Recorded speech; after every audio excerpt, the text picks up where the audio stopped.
So I'm fortunate today when I look out and it's bright, so I don't see it clearly, but I do see a lot of old friends and some new.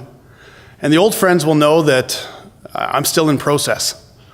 And so this night of coming to share our mark is an interesting one for me because I think I find myself again and again and again, and yet I find that I still have a lot to learn. That being said, many people that I've interacted with over time have taught me many great lessons. And so tonight I'm going to share a few of those lessons with you, and hopefully you can gain some perspective yourself. So the first little story I'd like to tell you, and there's going to be 3 little vignettes, but the first one actually takes me back to 2007. In 2007, I was on campus finishing my master's degree, and we were doing a team development course. And this morning, I found myself outside, and I was standing next to a tree. It was a very big tree. I'm not sure if it was fir, I'm not sure if it was cedar. I just knew it was big. And there was the next interesting thing about this tree. It had stairs on it, a ladder. And it went all the way up into the canopy. I wasn't too sure about that. But then I looked across from me, and I wasn't alone. I was with Calvin. Calvin's a jovial principal from Singapore. He has silver hair, and he likes to laugh a lot, but he wasn't laughing this morning. In fact, his face looked like his hair. He was terrified.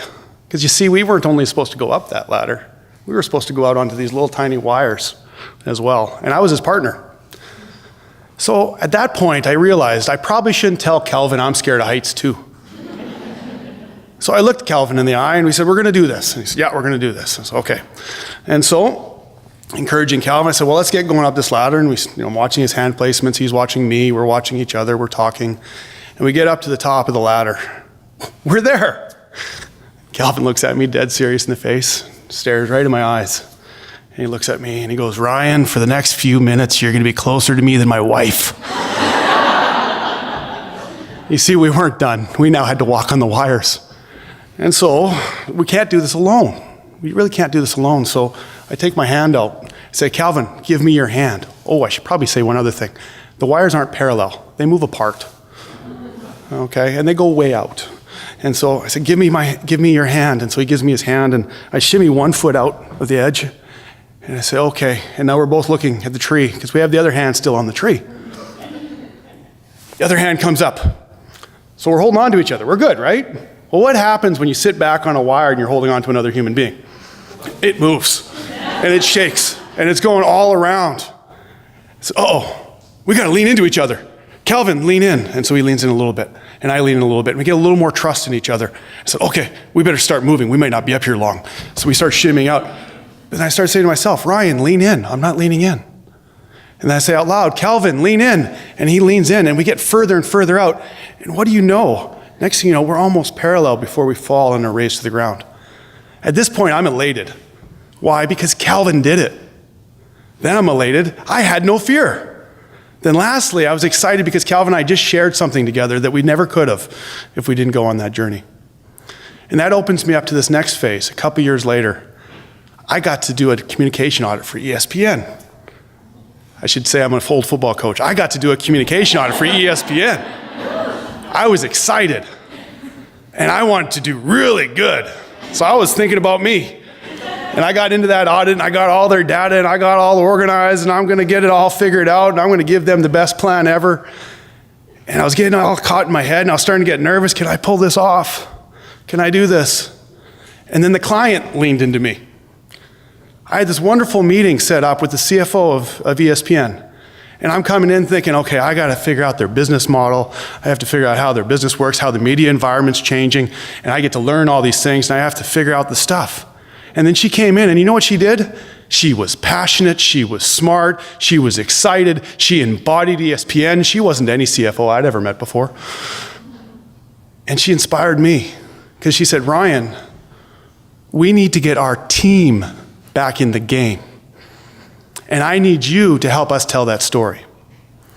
And so then I'm blown away. I'm ready to lean in. I'm on your mission. She's enrolling me into this passion. I said, absolutely. And so from that point forward, I stopped thinking about me and what I could do, and I started thinking about the excitement and the opportunity to share with others, not just about her, but the stories we were unearthing in that organization.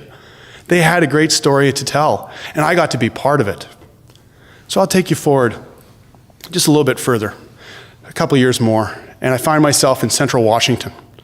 And I'm at a plant out in the middle of bare prairie, sunny sky, flat land, dry, dust balls, something at Dirty 30 movies. And I'm in this plant, and it could have been built back then.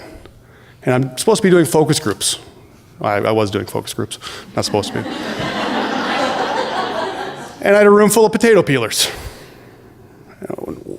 Well, this was interesting. I had a client who was so interested in us. How do we enroll these folks? How do we get them back into where we're going as an organization? And I sit down, I go to talk to these folks, and one lady, just one, stands in my mind, and today she still does. She'd probably been peeling potatoes there for 30 years. She was grumpy and angry, passionate, and clear that the guy with the computer asking questions about communications might as well have been a unicorn. What was I doing there? She didn't trust me, definitely didn't trust my client. And here's the thing, she had good reason not to trust us. We've had corporate divestitures, we've had mergers, we've had changes in leadership, we've had strategies. What does this have to do with her life? You know what she was worried about? Would she have a job next year? Because in her world, she's only ever peeled potatoes. She doesn't have any choices. She doesn't have anywhere else to go. She's worried about her family and can she provide. She's worried about her coworkers and if they're safe. She's worried about her community because if anything happened to their employment, no one would have a job. And so I had to take a pause back, and my client was there too. And here's the exciting thing. We could do something about her confidence. We knew what they were committing. We knew what authentically we could share.